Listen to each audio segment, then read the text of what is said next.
কেন? আর আমার সালমা কেমন আছে? আমার বুড়ি ভালো আছে, এমন ভালো কোনো মেয়ে তার শ্বশুর বাড়িতে থাকে না। তুমি কাঁদছো? আমি কাঁদছি না, মোমবাতির মতো একটু একটু করে আমি গলে যাচ্ছি। আমার টাকা লাগবে, অনেক টাকা, যেভাবেই হোক, যেমন করে হোক, টাকা জোগাড় আমাকে করতেই হবে। আচ্ছা সোহেল, আমার বাড়িটা বন্ধক নিয়ে আমাকে 1,05,000 টাকা দিবি? না না, ও বাড়ি তো খাসের জমিতে আছে, ওর দাম তো 1 লাখ টাকাও হবে না। আমি 5 লাখ টাকা কোথা থেকে দেবো? আরে চাচা, এখানে একটা জোরে জমি জায়গায় কথা বলছি, কানে গোড়া বেশি জ্ঞান করে না তো, যাও এখান থেকে। কি গো, তুমি কোনো ব্যবস্থা করতে পারলা? না, কোথাও একটা টাকাও আমি পেলাম না। অনেক জায়গায় ঘুরলাম, কিন্তু আজ আমি টাকা জোগাড় করবই। কিন্তু তুমি এত রাতে কোথায় আছো? তুমি চুপ করো, আমার অনেক টাকা চাই, অনেক টাকা। একটা মেয়ে হেঁটে আসছে, মনে হয় ওর কাছে কিছু আছে।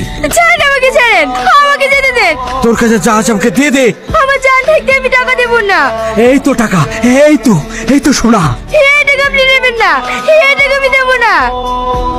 কুলক্ষণে এই ছোট লোকের বাচ্চাকে বাড়ি থেকে বের করে দেন। আমার বাড়ি থেকে বেরিয়ে যা। যেদিনকে টাকা আনতে পারবি সেই দিন আমার বাড়িতে পা দিবি, তার আগে না। ঠিক আছে, যেদিন আমি আমার আব্বুর কাছ থেকে টাকা নিয়ে আনতে পারবো সেই দিনে আমি আপনাদের বাড়িতে আসবো। হ্যালো সোহেল, এক্ষুনি বাড়ি থেকে বের করে দিলাম। টাকার জন্য তোর আজ এই অবস্থা?